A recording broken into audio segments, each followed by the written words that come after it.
Good morning, class. In GK class, today we are reading about some interesting facts. आज भी मैंने पिछली class में आपको कुछ इंटरेस्टिंग फैक्ट्स बताए थे. आज भी हम जीके क्लास में वही रीड करेंगे और डिस्कस करेंगे उनके बारे में. ओके, तो सबसे फर्स्ट है, why do you have ear wax. Ear wax मतलब जो हमारे कान में एक जब भी आप साफ करते हो तो आप हाथ लगा डालते हो तो डस्ट के साथ देखा होगा आपने कि एक वैक्स के जैसा स्टिकी थोड़ा सा वो निकलता है, मटेरियल जैसा रहता है. आपने देखा होगा ना, ये आपकी मम्मी आपके कान भी साफ करती होंगी तो कचरा के साथ थोड़ा स्टिकी वैक्स जैसा निकलता है. तो वो हमारे कानों में क्यों होता है? Why do you have ear wax. हमारे कानों में ईयर वैक्स क्यों होता है? The outer part of our ear canal contains sticky wax like material commonly known as the ear wax. जो हमारे कान से जो निकलता है वैक्स, उसको हम ईयर वैक्स के नाम से जानते हैं.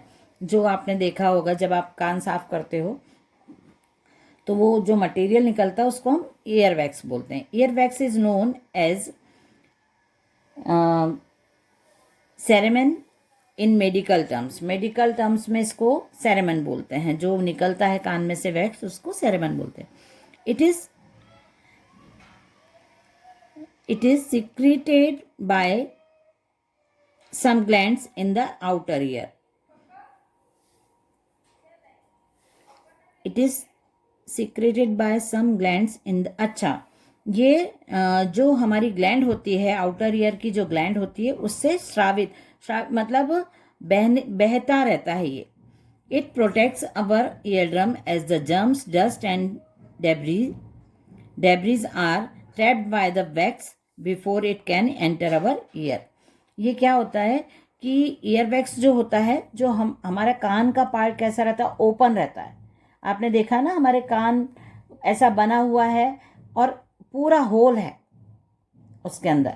तो ईयर वैक्स क्या करता है, जो डस्ट है, जो छोटी छोटी सी कण उड़ते हैं एयर में और जो कचरा रहता है, वो सब जर्म्स रहते हैं, वो सब ईयर वैक्स क्या करता है, अपने अंदर स्टिक कर लेता है.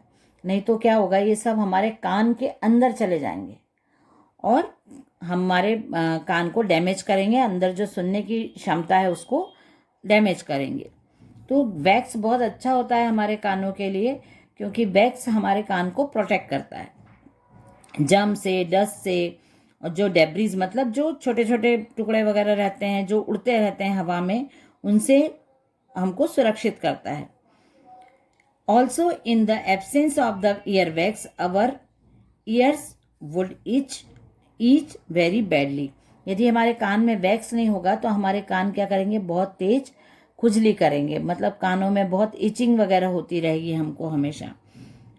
वो वैक्स हमारे कान को प्रोटेक्ट करके रखता है. However, you must never try to remove the wax yourself using sharp object. इसीलिए आप अपने कानों को साफ करने के लिए या वैक्स को निकालने के लिए किसी शार्प ऑब्जेक्ट का यूज मत करो, कभी भी नहीं करना चाहिए.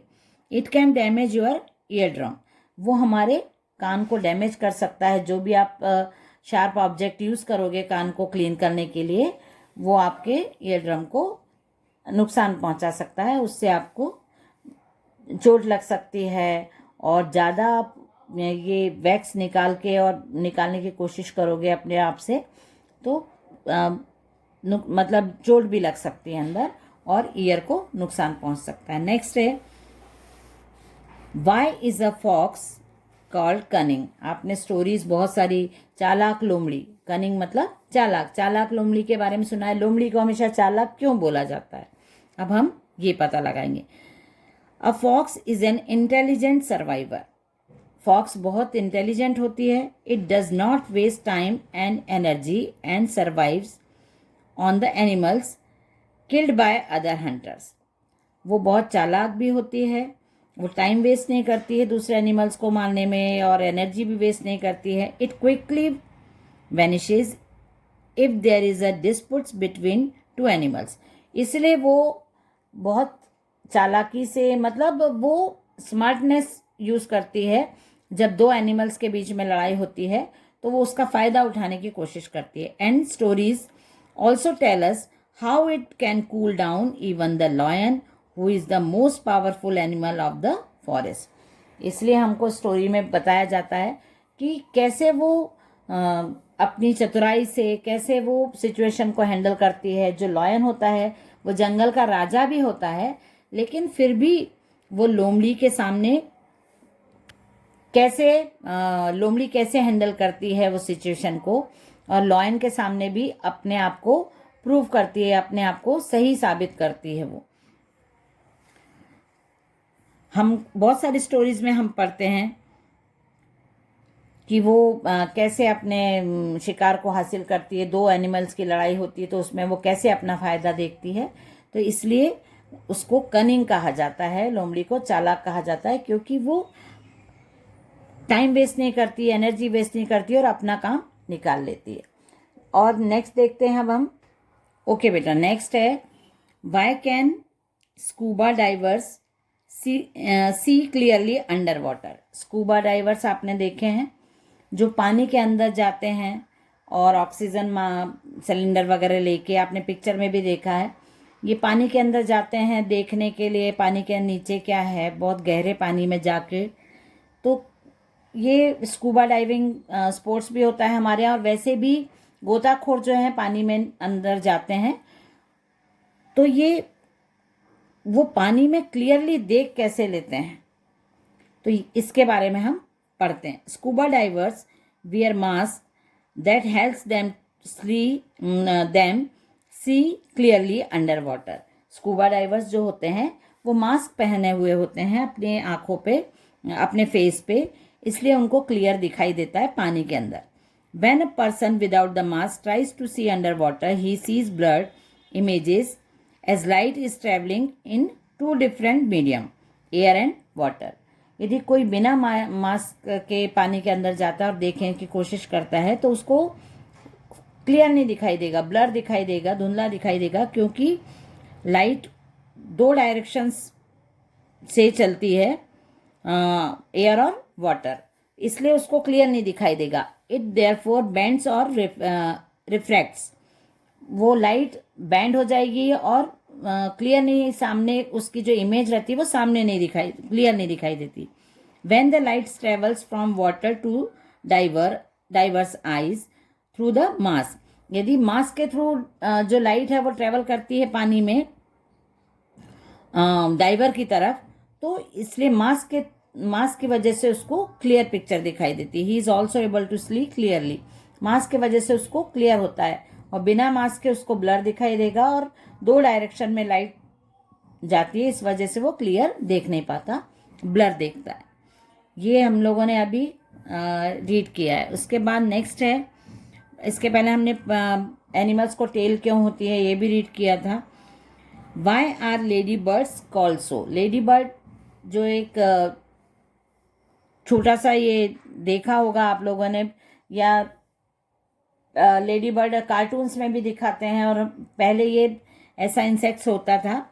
तो long long ago these little insects were believed to be a gift from the lady virgin Mary, as they help the farmers by eating small bugs that ruined the crops. ये ऐसा बोला जाता है कि बहुत समय पहले ये जो वर्जिन मैरी थी लेडी, उन्होंने ये गिफ्ट किया था, मतलब उनके साइड से ये इंसेक्ट गिफ्ट था।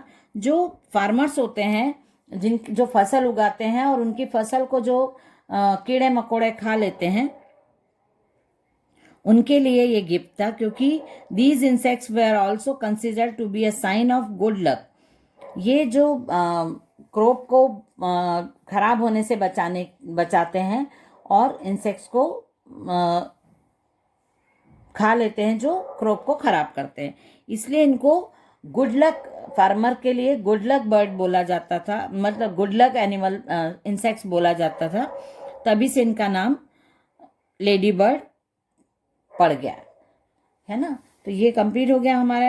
ये मैंने आपको कुछ इंटरेस्टिंग फैक्ट्स बताए जो हमारे दिमाग में आते हैं कभी हमको, लेकिन उसका कारण पता नहीं होता, मीनिंग पता नहीं होता। इसलिए आज हमने ये जो हमारे चैप्टर हैं, हमारी जो कोर्स की किताब है, उसके हट के थोड़ा सा ये जनरल नॉलेज लेने की कोशिश की है।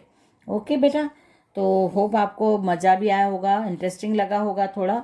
ऐसे कुछ भी क्वेश्चंस रहते हैं इंटरेस्टिंग, तो आप उनको निकालिए। आपके मन में यदि कोई चीज़ आती तो उनको जानने की कोशिश कीजिए। ओके बेटा, बाय एवरीवन।